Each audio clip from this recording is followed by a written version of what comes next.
ओम शांति। 21 फरवरी 2024। बाबा के महावाक्य।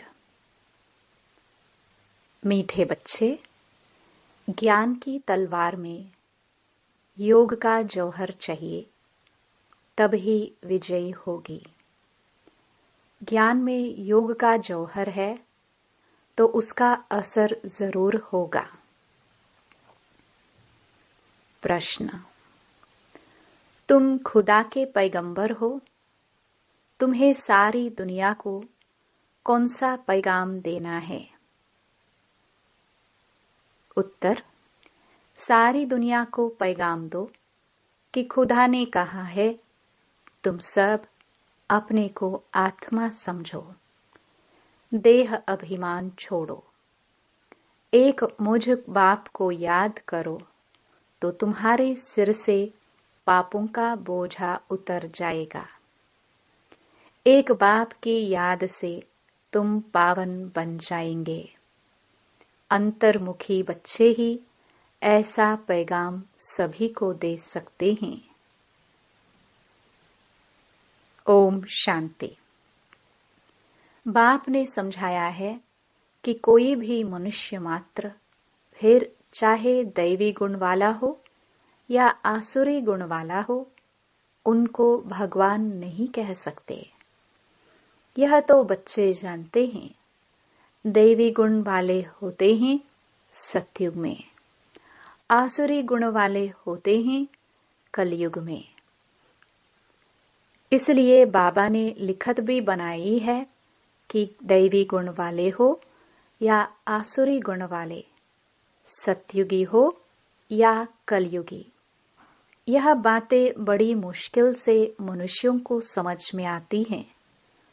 तुम सीढ़ी पर बहुत अच्छी रीति समझा सकते हो। तुम्हारे ज्ञान के बाण बहुत अच्छे हैं, परंतु उसमें जौहर चाहिए। जैसे तलवार में भी जौहर होता है। कोई बहुत तीखे जौहर वाले होते हैं। जैसे गुरु गोविंद सिंह की तलवार विलायत चली गई, उस तलवार को लेकर परिक्रमा देते हैं, बहुत साफ रखते हैं। कोई 2 पैसे की तलवार भी होते हैं जिसमें जौहर होता है, वह बहुत तीखी होती है, उनका दाम बहुत होता है। बच्चों में भी ऐसे हैं। कोई में ज्ञान बहुत है, योग का जौहर कम है। जो बांधेले हैं, गरीब हैं, वह शिव बाबा को बहुत याद करते हैं। उनमें ज्ञान कम है, योग का जौहर बहुत है। वह तमो प्रधान से सतो प्रधान बन रहे हैं। जैसे एक अर्जुन भील का भी मिसाल दिखाते हैं। अर्जुन से भी भील तीखा हो गया बाण मारने में। अर्जुन अर्थात जो घर में रहते हैं, रोज सुनते हैं, उनसे बाहर रहने वाले तीखे हो जाते हैं। जिसमें ज्ञान का जौहर है, उनके आगे वह भरीड होते हैं, कहेंगे भावी। कोई फेल होते हैं, वह देवाला मारते हैं तो नसीब पर हाथ रखते हैं। ज्ञान के साथ योग का जौहर भी जरूर चाहिए। जौहर नहीं तो गोया कुक्कड़ ज्ञानी हैं। बच्चे भी फील करते हैं। कोई का पति में, कोई का किस में प्यार होता है। ज्ञान में बहुत तीखे होते, लेकिन अंदर खिटखिट रहती है। यहाँ तो बिल्कुल साधारण रहना है, सब कुछ देखते हुए जैसे देखते ही नहीं। एक बाप से ही प्रीत है। तब तो गाया जाता है, कम कारडे ऑफिस आदि में काम करते भी बुद्धि में याद रहे कि मैं आत्मा हूँ। बाबा ने फरमान किया है कि मुझे याद करते रहो। भक्ति मार्ग में भी कामकाज करते कोई न कोई इष्ट देवता को याद करते रहते हैं।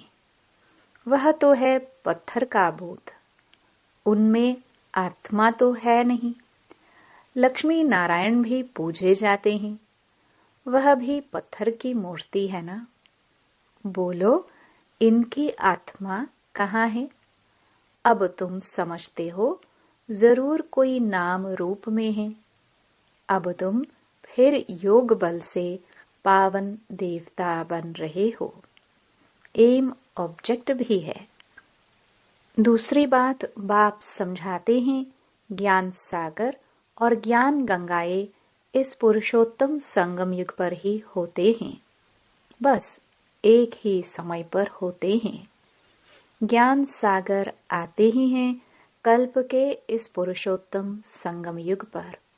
ज्ञान सागर है निराकार परमपिता परमात्मा शिव। उनको शरीर जरूर चाहिए जो बात भी कर सके, बाकी पानी की तो बात ही नहीं। यह तुमको ज्ञान मिलता ही है संगम युग पर। बाकी सबके पास है भक्ति। भक्ति मार्ग वाले गंगा के पानी को भी पूजते रहते हैं। पतित पावन तो एक ही बाप है। वह आते ही एक बार हैं, जब पुरानी दुनिया बदलनी है। अब यह किसको समझाने में बुद्धि भी चाहिए। एकांत में विचार सागर मंथन करना पड़े। क्या लिखे जो मनुष्य समझ जाए कि ज्ञान सागर परमपिता परमात्मा एक शिव ही हैं। वह जब आते हैं, उनके बच्चे जो ब्रह्मा कुमार कुमारियां बनते हैं, वह ज्ञान धारण कर ज्ञान गंगाएं बनते हैं। अनेक ज्ञान गंगाएं हैं जो ज्ञान सुनाते रहते हैं। वही सद्गति कर सकते हैं। पानी में स्नान करने से पावन नहीं बन सकते। ज्ञान होते ही हैं संगम पर। यह समझाने की युक्ति चाहिए, बड़ा अंतर्मुख चाहिए। शरीर का भान छोड़ अपने को आत्मा समझना है। इस समय कहेंगे हम पुरुषार्थी हैं। याद करते करते जब पाप खत्म होंगे तब लड़ाई शुरू होगी। जब तक सबको पैगाम मिल जाए। पैगाम अथवा मैसेज तो शिव बाबा ही देते हैं। खुदा को पैगंबर कहते हैं ना।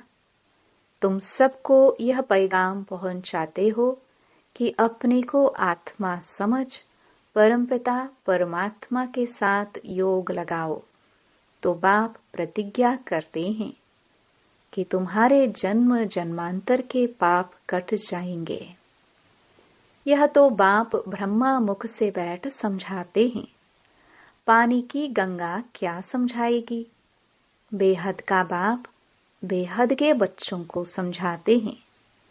तुम सतयुग में कितने सुखी संपत्तिवान थे, अभी दुखी कंगाल बन पड़े हो। यह है बेहद की बात। बाकी यह चित्र आदि सब भक्ति मार्ग के हैं। यह भक्ति मार्ग की सामग्री भी बननी है। शास्त्र पढ़ना, पूजा करना, यह भक्ति है ना। मैं थोड़े शास्त्र आदि पढ़ाता हूँ। मैं तो तुम पतितों को पावन बनाने के लिए ज्ञान सुनाता हूँ कि अपने को आत्मा समझो। अभी आत्मा और शरीर दोनों ही पतित हैं। अब बाप को याद करो तो तुम यह देवता बन जाएंगे। देह के सर्व पुरानी संबंधियों से ममत्व मिट जाए। गाते भी हैं, आप आएंगे तो हम और कोई की नहीं सुनेंगे। एक आप से ही सब संबंध जोड़ेंगे और सब देहधारियों को भूल जाएंगे। अब बाप तुमको अपना वायदा याद कराते हैं। बाप कहते हैं, मेरे साथ योग लगाने से ही तुम्हारे विकर्म विनाश होंगे। तुम नई दुनिया के मालिक बन जाएंगे। यह है एम ऑब्जेक्ट। राजाओं के साथ प्रजा भी जरूर बननी है। राजाओं को दास दासियां भी चाहिए। बाप सब बातें समझाते रहते हैं। अच्छी तरह योग में नहीं रहेंगे, दैवी गुण धारण नहीं करेंगे तो ऊंच पद कैसे पाएंगे। घर में कोई न कोई बात पर झगड़ा कलह होती है ना। बाप लिख देते हैं, तुम्हारे घर में कलह है, इसलिए ज्ञान ठहरता नहीं। बाबा पूछते हैं, स्त्री पुरुष दोनों ठीक चलते हैं? चलन बड़ी अच्छी चाहिए, क्रोध का अंश भी न रहे। अब तो दुनिया में कितना हंगामा और अशांति है। तुम्हारे में बहुत ज्ञान योग में तीखे हो जाएंगे तो और भी बहुत याद करने लग पड़ेंगे। तुम्हारी प्रैक्टिस भी अच्छी हो जाएगी और बुद्धि भी विशाल हो जाएगी। बाबा को छोटे चित्र इतने पसंद नहीं आते हैं। सब बड़े बड़े चित्र हों, बाहर मुख्य स्थानों पर रखो। जैसे नाटक के बड़े बड़े चित्र रखते हैं ना, अच्छे अच्छे चित्र बनाओ जो बिल्कुल खराब ना हो। सीढ़ी भी बहुत बड़ी बड़ी बनाकर ऐसी जगह रखो जो सबकी नजर पड़े। शीट पर ही रंग आदि ऐसा मजबूत हो जो पानी व धूप में खराब न हो। मुख्य स्थानों पर रख दो, या कहाँ एग्जीबिशन होती है तो मुख्य बड़े 2-3 चित्र ही काफी हैं। यह गोला भी वास्तव में दीवार जितना बनना चाहिए। भल 8-10 आदमी उठाकर रखे, कोई भी दूर से देखे तो एकदम क्लियर मालूम पड़ जाए। सतयुग में तो और सब इतने धर्म होते नहीं, वह तो आते ही बाद में हैं। पहले तो स्वर्ग में बहुत थोड़े मनुष्य होते हैं। अब स्वर्ग है या नरक, तुम इस पर बहुत अच्छी तरह समझा सकते हो। जो आए उनको समझाते रहो। बड़े बड़े चित्र हो, कैसे पांडवों के बड़े बड़े भूत बनाते हैं। तुम भी पांडव हो ना। शिव बाबा तो संगम पर पढ़ाते हैं। वह श्री कृष्ण है, सतयुग का फर्स्ट प्रिंस। तुम समझाते समझाते अपनी राजाई स्थापन कर लेते हो। कोई पढ़ते पढ़ते छोड़ देते हैं। स्कूल में भी कोई नहीं पढ़ सकते हैं तो पढ़ाई छोड़ देते हैं। यहाँ भी बहुत हैं जिन्होंने पढ़ाई को छोड़ दिया है, फिर वह स्वर्ग में नहीं आएंगे क्या? मैं विश्व का मालिक, मेरे से कोई 2 अक्षर भी सुने तो भी स्वर्ग में जरूर आएंगे। आगे चलकर ढेर सुनेंगे। यह सारी राजधानी स्थापन होती है कल्प पहले मिसल। बच्चे समझते हैं हमने अनेक बार राज्य लिया है, फिर गवाया है। हीरे जैसा थे, फिर कौड़ी जैसा बने हैं। भारत हीरे मिसल थे। अभी फिर क्या हुआ है? भारत तो वही होगा ना। इस संगम को पुरुषोत्तम युग कहा जाता है। उत्तम से उत्तम पुरुष भी हैं, बाकी सब हैं कनिष्ठ। जो पूज्य थे वही फिर पुजारी बने हैं। 84 जन्म लेते हैं। वह शरीर भी खत्म हो गए, आत्मा भी तमो प्रधान हो गई। जब सतो प्रधान है तब तो पूजते ही नहीं, चैतन्य में है। अब तुम शिव बाबा को चैतन्य में याद करते हो, फिर पुजारी बनेंगे तो पत्थर को पूजेंगे। अब बाबा चैतन्य है ना, फिर उनकी ही पत्थर की मूर्ति बनाकर पूजते रहते हैं। रावण राज्य में भक्ति शुरू होती है। आत्माएं वही हैं, भिन्न भिन्न शरीर धारण करती आई हैं। नीचे गिरने से ही भक्ति शुरू होती है। बाबा फिर आकर ज्ञान देते हैं तो दिन शुरू हो जाता है। ब्राह्मण सो देवता बन जाते हैं। अब तो देवता नहीं कहेंगे। ब्रह्मा तो सतयुग में होता नहीं। यहाँ ब्रह्मा तपस्या कर रहे हैं। मनुष्य है ना। शिव बाबा को शिव ही कहा जाता है। इनमें है तो भी शिव बाबा कहेंगे। दूसरा कोई नाम नहीं रखा जाता है। इनमें शिव बाबा आते हैं। वह ज्ञान का सागर है।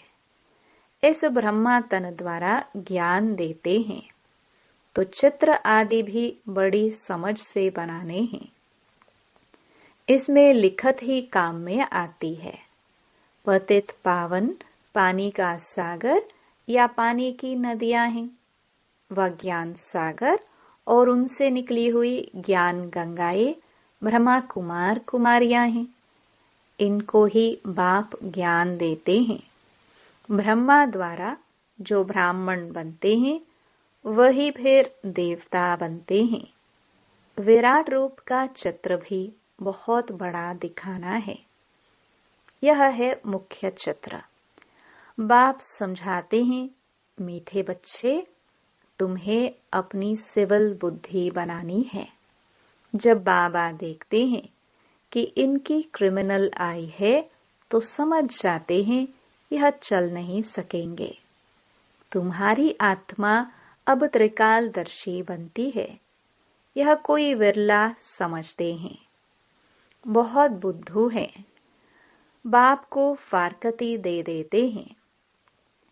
यह तो बच्चे समझते हैं कि राजधानी स्थापन हो रही है। उसमें सब चाहिए। पिछाड़ी में सब साक्षात्कार होंगे। फर्स्ट क्लास दास दासियां भी बनेंगी। फर्स्ट क्लास दासी कृष्ण की पालना करेगी। बर्तन साफ करने वाली, खाना खिलाने वाली, सफाई करने वाली सब होंगी। यहाँ से ही निकलेंगी। फर्स्ट नंबर वाली जरूर अच्छा पद पाएगी। वह भासना आती है। बाबा को बच्चों से भासना आती है। यह बहुत अच्छी मुरली चलाते हैं, परंतु योग कम है। कोई स्त्री पुरुष से भी तीखी हो जाती है। एक ज्ञान में है, कहते हैं बाबा दूसरा पहिया ठीक नहीं है, एक दो को सावधान करना है। प्रवृत्ति मार्ग है ना। जोड़ी एक जैसी चाहिए। आप समान बनाना है। पिछाड़ी में तुम दुनिया को ही भूल जाएंगे। समझते हो ना कि हम हंस हैं, यह बगुला है। किसमें कोई अवगुण, किसमें कोई। चटा भेटी भी चलती है। मेहनत बहुत है भी बहुत सहज। सेकंड में जीवन मुक्ति। बिगर कौड़ी खर्च ऊंच से ऊंच पद पा सकते हैं। गरीब जो हैं वह अच्छी सर्विस करते रहते हैं। यह तो पता है ना कि कौन कौन खाली हाथ आए हैं। बहुत कुछ ले आने वाले आज है नहीं और गरीब बहुत ऊंच मर्तबा पा रहे हैं। अच्छा, मीठे मीठे सिखिलदे बच्चों प्रति माता पिता बाप दादा का याद प्यार और गुड मॉर्निंग। रूहानी बाप की रूहानी बच्चों को नमस्ते। धारणा के लिए मुख्य सार। पहला, ज्ञान तलवार में याद का जौहर भरने के लिए कर्म करते अंतर्मुखी बन अभ्यास करना है कि मैं आत्मा हूँ। मुझ आत्मा को बाप का फरमान है कि निरंतर मुझे याद करो। एक बाप से सच्ची प्रीत रखो। देह और देह के संबंधियों से ममत्व निकाल दो। दूसरा, प्रवृत्ति में रहते एक दो को सावधान कर हंस बन ऊंच पद लेना है। क्रोध का अंश भी निकाल देना है। अपनी सिविल बुद्धि बनानी है। वरदान, साक्षी हो कर्मेंद्रियों से कर्म कराने वाले कर्तापन के भान से मुक्त अशरीरी भव। जब चाहो शरीर में आओ और जब चाहो अशरीरी बन जाओ। कोई कर्म करना है तो कर्मेंद्रियों का आधार लो, लेकिन आधार लेने वाली मैं आत्मा हूं, यह नहीं भूले। करने वाली नहीं हूं, कराने वाली हूं। जैसे दूसरों से काम कराते हो तो उसी समय अपने को अलग समझते हो, वैसे साक्षी हो कर्मेंद्रियों से कर्म कराओ तो कर्तापन के भान से मुक्त अशरीरी बन जाएंगे। कर्म के बीच बीच में 1-2 मिनट भी अशरीरी होने का अभ्यास करो तो लास्ट समय में बहुत मदद मिलेगी। स्लोगन, विश्व राजन बनना है तो विश्व को सकाश देने वाले बनो। ओम शांति।